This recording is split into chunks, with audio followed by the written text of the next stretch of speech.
बिस्मिल्लाहिर्रहमानिर्रहीम। अस्सलाम वालेकुम। इस वीडियो में इस्लामियत 9th क्लास का चैप्टर 3 का 3 पार्ट आमुल वफूद की एक्सरसाइज को सॉल्व करेंगे। तो मशक की तरफ चलते हैं। आपने इससे पहले आपने पूरा चैप्टर रीड कर लेना है ताकि आपको पता चल जाए कि इसमें क्या क्या बताया हुआ है। तो फर्स्ट ऑफ ऑल दुरुस्त जवाब का इंतखाब दें। पहला है आमुल वफूद से मुराद है। आमुल वफूद से क्या मुराद है? वफूद का साल। आपने पीछे पढ़ा होगा कि आम का मायनी साल और वफूद जमा है वफ्त की, तो इसका जवाब है वफूद का साल। सेकंड, बनी तमीम के सामने नबी करीम सल्लल्लाहु अलैहि वसल्लम ने बतौर खतीब किस शख्स को पेश किया? तो इसका जवाब है हज़रत साबित बिन कैस रज़ी अल्लाह ताला अन्हा।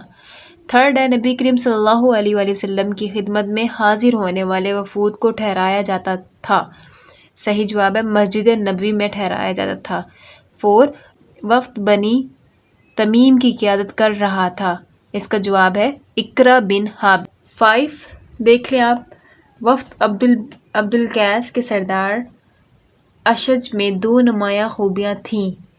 पहला ही आंसर है इसका सही जवाब हलम और वक़ार। सवाल नंबर 2, आमुल वफूद का मायनी और मफ़हूम बयान करें। तो इसका जवाब आपका पहले ही पेज पे ही आप पहली 2 लाइनें 1.5 लाइनें आएंगे। आम का मायनी साल और वफूद जमा है वफ्त की, जिसका मायनी लोगों की जमात है। आमुल वफूद से मुराद वो साल है जिसमें पूरे अरब से कसरत के साथ वफूद नबी करीम सल्लल्लाहु अलैहि वसल्लम की खिदमत अक़दस में हाजिर हुए। तो इसका जवाब यहाँ से यहाँ तक आएगा। सेकंड देख लें, वफ्द अब्दुल कैस के सरदार का नाम लिखें। तो इसका जवाब पेज नंबर 34 पे यहाँ से यहाँ तक आएगा। इस वफ्द में 20 आदमी थे। उनके सरदार का नाम मंजर बिन आइज और लक़ब अशज था। तो यहाँ तक आएगा इसका आंसर, यहाँ से यहाँ तक आएगा। थर्ड देख लें, वफ्द अब्दुल कैस के बारे में नबी करीम सल्लल्लाहु अलैहि वसल्लम ने कौन सी दुआ फरमाई? तो इसका आंसर आप देख लें यहाँ पे। नबी करीम सल्लल्लाहु अलैहि वसल्लम ने उनके लिए दुआ फरमाते हुए इरशाद फरमाया, ए अल्लाह अब्दुल कैस वालों को की बख्शिश फरमा। ए अल्लाह अब्दुल कैस वालों की बख्शिश फरमा। तो यहाँ से यहाँ तक इसका आंसर है। ठीक है, आगे देख लें।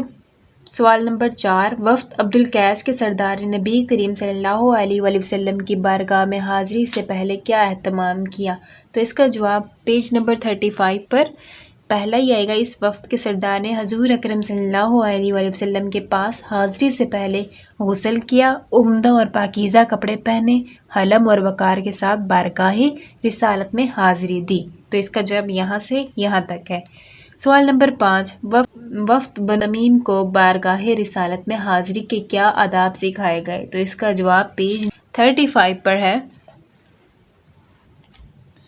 रसूलुल्लाह सल्लल्लाहु अलैहि वसल्लम की बारगाह में हाज़िरी के आदाब सिखाए गए कि अपनी आवाज़ों को नबी की आवाज़ से बुलंद ना करो। पहला पॉइंट ये हो गया। दूसरा पॉइंट, नबी सल्लल्लाहु अलैहि वसल्लम को यूँ ना पुकारो जैसे आपस में एक दूसरे को पुकारते हो।